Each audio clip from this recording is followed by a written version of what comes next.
we're trying to do the things that we need to do to strengthen America.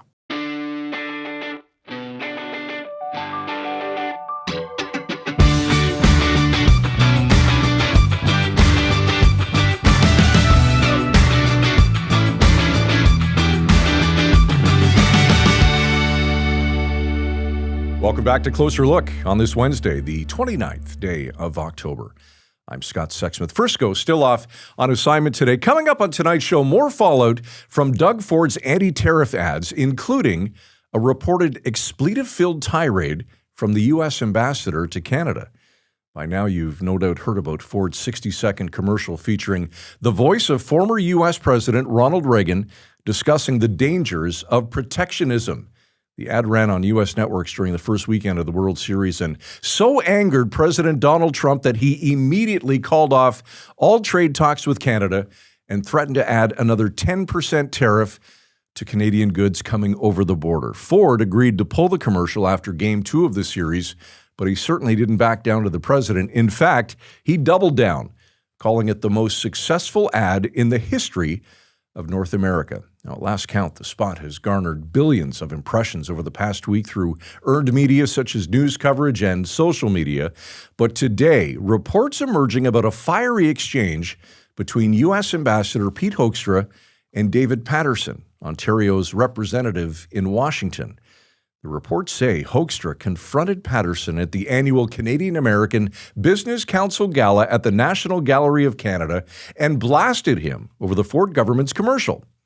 According to the Globe and Mail, the ambassador was overheard saying Canada was close to a tariff deal on steel, aluminum, and energy, and that Ford had scuttled that goodwill. Ford, by the way, has called on Hoekstra to apologize to Paterson, calling his rant absolutely unacceptable and unbecoming of an ambassador. Speaking to reporters earlier today, the premier actually spoke directly to Hoekstra, who is a former longtime senator from Michigan, saying the following: "Come on, Pete, you've been around from before Moses. Call the guy up and apologize. Let's start getting back on track." You might remember the ambassador was a guest on Closer Look just last month. In a wide-ranging conversation, he shared some thoughts about Doug Ford and why Canadians should be happy that we have the best trade deal with the U.S. of any country in the world. Amid all of today's headlines, it's a perfect time to revisit the highlights of that interview. Here is Pete Hoekstra, Donald Trump's ambassador to Canada. I don't want to turn the conversation sour right away, but I'm sure you've been asked a lot about the 51st state comments from other Canadians that you've met in the time you've done this job. Where did that come from then? And have we passed that discussion? I am. I've told people I don't talk about it, so I'm not really going to talk about it with you either, other than, saying, when you're working for Donald Trump, okay, and you can see the urgency with which this president has been moving through the first, half year of his presidency. We need to get to results. The results and the mandate have been clearly laid out for us as diplomats around the world. We need to, do everything that we can to improve the prosperity of the American people, prosperity of our allies, but the focus as an American diplomat is the prosperity for America, safety for Americans, and our security. And so those are the things that I am focused on. I ask myself the question, if we're talking about the 51st state, am I improving the prosperity of Americans or Canadians? Am I improving the safety or security of either one of our countries? The answer is no. So thanks. You guys can talk about it tomorrow for 20 minutes if you'd like, about how, boy, that American ambassador was really evasive on that issue. So you can have that discussion tomorrow. I'm not focused on it. We recognize that there's an ecosystem that is developed because of, continuing improvements in trade relationships that have tied our borders together. You're from Ontario, I'm from Michigan. We've got we not only have trade between the U.S. and Ontario and Canada, we have an ecosystem, especially like in automotive, right? I mean, this is not, we'll sell you. We got an ecosystem that says you build something in Ontario in the morning, in the afternoon, it could be on a car going to a dealership or to a customer. That's not trade. That's an ecosystem. You're definitely right using that term. We do have that ecosystem. It's been in place for a long time. You talked about auto parts crossing the border multiple times before something is built. But is it fair to say that the tariffs in a lot of ways have drastically altered that ecosystem? There's a lot of industries in Canada that are suddenly all of a sudden hurting really very, very badly, Ambassador. The steel industry, the aluminum industry, the forestry industry. So it has had a major impact on those industries. From where you're sitting, how do you react to that? What do you say to those industries? Well, number one, the tariffs. Okay, everybody wants to blame everything on the tariffs. Okay, the effective tariff rate of Canadian goods going into the U.S., again, as outlined by your government, not the U.S. claiming something, is around 5.5%. Okay, that's not a huge number. We had to do the stuff on steel, aluminum, copper, and some of these types of things because the president wants our country to be secure. And we need the capability to produce those kinds of products in the United States. There have been opportunities to negotiate that and move that forward the Canadian government right now is talking about, maybe we can get smaller sector agreements on those things. But again, for those 4 or 5 items that fall under what we call Section 232 in American law, those tariffs have been put in place on every country in the world because we think we made some not so bright decisions in terms of how we would develop and make sure that we maintain those industries. I don't know if you've seen our Ontario Premier Doug Ford is very vocal about speaking out against some of the moves by the Trump administration, has talked openly about wanting to sit down with President Trump. Have you ever had a chance to meet with Doug Ford? Oh, absolutely. Yes. I mean, Doug's a great guy. He gave me one of your slightly odd-shaped Canadian footballs. Okay.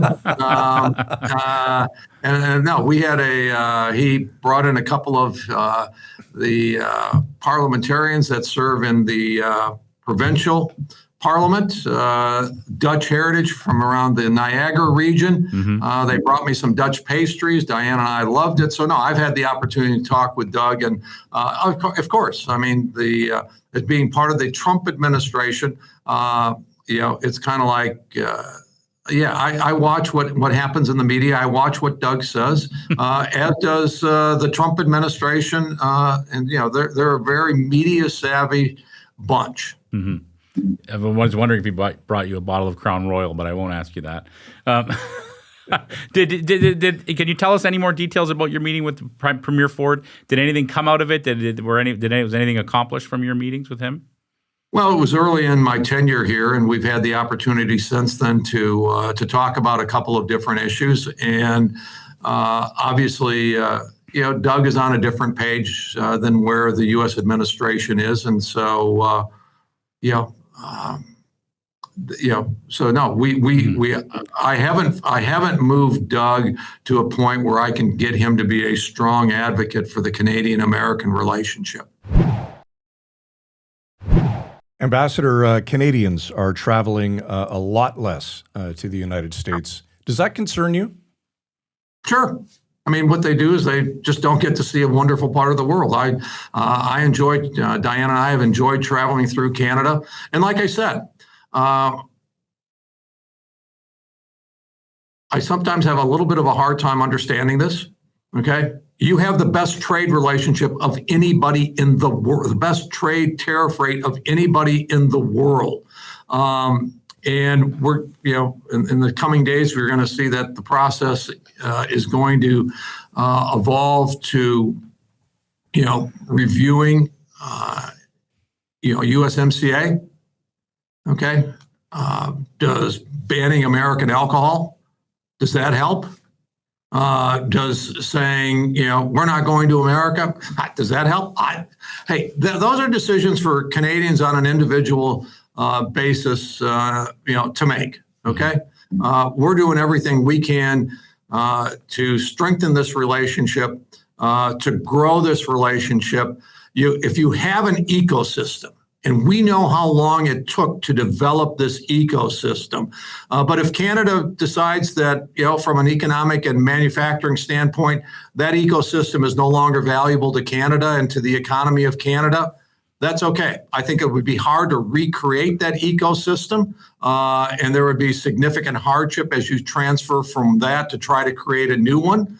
But again, that's a decision that is made by a sovereign state. I think the concern we hear from Canadians is all the sudden uncertainty of it all. So we have this deal in place, but then we're hearing this one day there'll be a 50% tariff added to this industry, a 25% tariff added to that industry. How do we move forward from that, Ambassador? How do we make a deal that brings back some certainty to Canadians and the Canadian industries that employ them? Well, how do you bring back a deal that brings back certainty to America? Mm-hmm. Okay. I have a lot of American companies that have contacted me and say, hey, Pete, we've been trying to sell into a certain province. Okay. But they've not only put in buy, Canadian, which is fine. We have buy American provisions. I voted for those when I was in Congress. Mm-hmm. Okay. But, their criteria is buy provincial, buy Canadian, buy international. And if you, and if you still haven't found a source, maybe you don't need to buy. And as a last resort, buy American. Mm-hmm. If you really, really, really, really need it, but you can't find it anywhere else, it's okay to buy America. Okay, that's some of the kind of stuff that we hear and feel. Is it the vast majority of what we hear? Absolutely not. The vast majority of businesses that we talk to are saying, yeah, Pete, we listen to all this noise, and yes, some of this does affect us. But we're still doing a lot of business with America, and you're doing a lot of business with us, and it's been a great relationship, and we want it to continue. Take care of the noise, settle this, and let's move forward. It is an awesome relationship, and I want to be an advocate not only for America, but I want to be an advocate for Canada to America.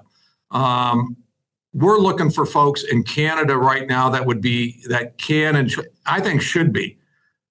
They should be advocates for Canada because you're Canadians. But at the same time, it would be nice to see more folks who are actually advocates for America. Okay, Donald Trump has given you the best deal of any country in the world. We have the framework and the opportunity to not only take a great relationship and make it much better. Okay. But again, I think that's true. That's what we would like to see. Whether that's what Canada wants or not, that's for your political leaders to decide. Being anti-American, I might as well get in trouble, right? We want to create a little bit of news today, okay? Otherwise, it'll be why should we watch these guys? They never make any news, I'm a politician. I spent 18 years, trying to get enough votes every 2 years to get reelected to Congress. Why I did that, I don't know. People sometimes will question my sanity, but I did that for 18 years, and I recognize that a lot of people in Canada, way too many, have made being anti-American good politics, mm-hmm. being anti-Donald Trump being good politics. The only thing that I would lay out there for people to consider, when I ran for office, we always said good politics is good policy. Mm-hmm. Or good policy, excuse me, I got that backwards. Good policy is good politics. All right?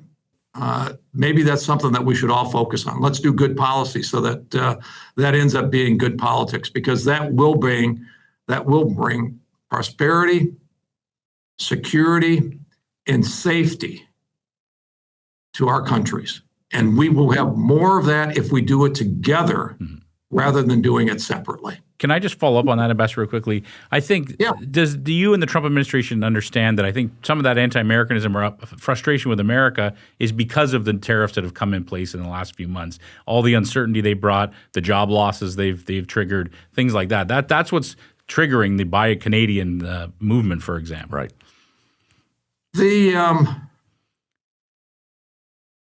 No. you've got the best trade deal, okay? Other countries are dealing with this and have dealt with it in different ways. We've got new agreements with the EU. We've got new agreements with Japan. We've got new agreements with South Korea. We've got the EU. We got the UK. We've worked through that. You continue to still have a better tariff deal than any of these countries in the world today. Is there uncertainty? Yes, but it would have been negligent on the part of American leadership to not address the problems that we faced. We had a long-term issue in terms of ensuring prosperity for the American people, a long-term issue with security and safety. And if the Canadians want to be mad about us addressing, the internal issues that we had, they can do that. But in the long run, North America, the West, and all of that will be in a stronger position if we have a strong America, rather than if we had an America that was collapsing and having a debt crisis or unable to deal with the military threats out there because we just couldn't produce the things that we needed to produce. We saw this, I witnessed this when I was in the Netherlands. Okay. NATO was totally unprepared to deal with Russia. And what happened? Donald Trump raised the alarm on that for 4 years. And NATO laughed at Donald Trump, and NATO laughed at the United States of America. And as soon as Donald Trump was out of office, Russia invaded Ukraine. That is what weakness in America, and that is what weakness in the West will get you. We are fighting for a strong America. We are rebuilding America to be respected and strong. And I believe the West, and particularly Canada, because we share a 5,000-mile border, we have these ecosystems in place. Those ecosystems can grow and benefit Americans and Canadians. We've created lots of wealth on both sides of the border because of this relationship. Give us a break, not because we're trying to do the things that we need to do to strengthen America. That's all for a closer look on this Wednesday evening. Be sure to follow us on social media. Subscribe for free to our emails at closerlookpodcast.ca or flip us a note anytime at closerlook@villagemedia.ca. We'd love to hear from you. Don't forget the Jays and Dodgers playing Game 5 in the World Series in less than an hour from now. The series currently tied at 2 games apiece. You can catch the action on Sportsnet. Tonight's show produced, as always, by Derek Turner. I'm Scott Sexsmith. Thanks for watching. We'll see you tomorrow night at 7 right here on Closer Look. Frisco and Scott's Wardrobe provided in part by Moores, Sault Ste. Marie.